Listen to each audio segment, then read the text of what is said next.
తొందరపాటు నేరానికి దారితీసిన విషాదగాథ.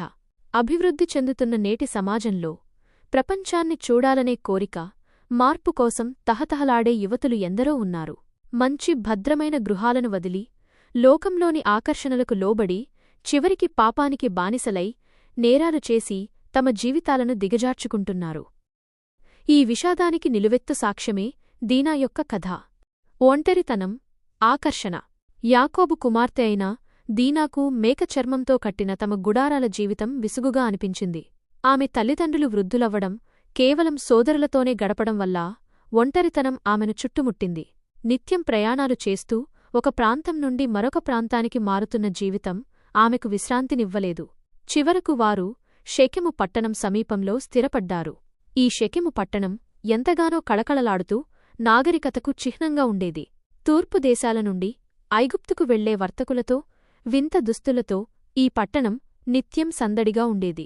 దీనా మనసులో తండ్రి గుడారాల కంటే అందమైన, సంతోషకరమైన జీవితం కావాలనే కోరిక పెరిగింది.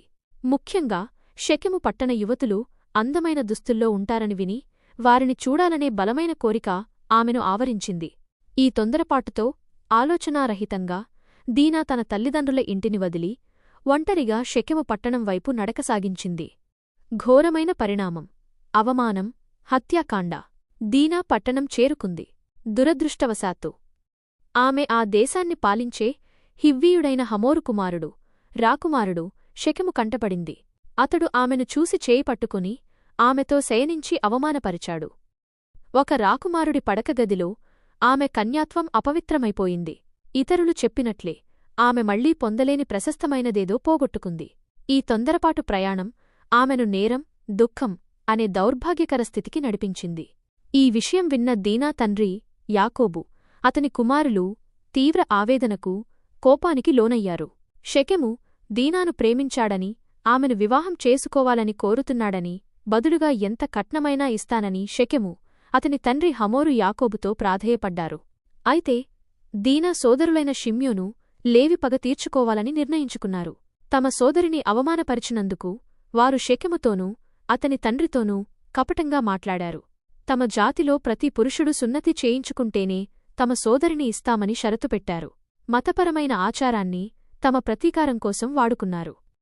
షెకెము ప్రజలు ఈ షరతుకు ఒప్పుకొని పురుషులందరూ సున్నతి చేయించుకున్నారు. మూడవ రోజు గాయాల నొప్పులతో కదల్లేని స్థితిలో ఉన్న సమయం చూసి దీనా సోదరులు షిమ్యోను, లేవి తమ కత్తులు తీసుకుని ఆ ఊరిమీద పడి పురుషులందర్నీ చంపారు.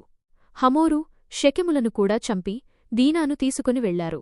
అంతేకాక మిగిలిన యాకోబు కుమారులు ఆ పట్టణాన్ని దోచుకుని స్త్రీలను, పిల్లలను చెరపట్టి సమస్తాన్ని దోచుకున్నారు.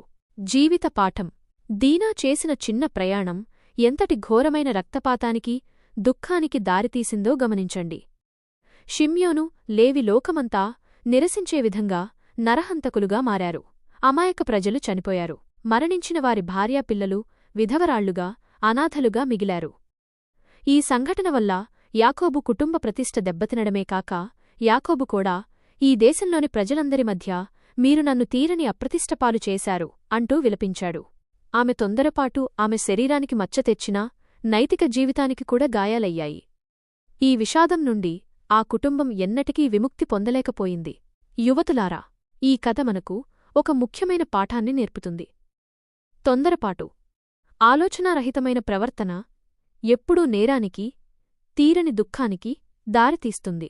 ఇంటిని, తల్లిదండ్రులను విడిచి లోకం యొక్క ఆకర్షణల వెంట పరుగులు తీస్తే దీనా అనుభవించిన విషాదమే మీ జీవితంలోనూ మిగలవచ్చు. అందువల్ల బుద్ధిగా, భయానక ప్రమాదాల గురించి ఆలోచిస్తూ అడుగువేయడం ఎంతో ముఖ్యం.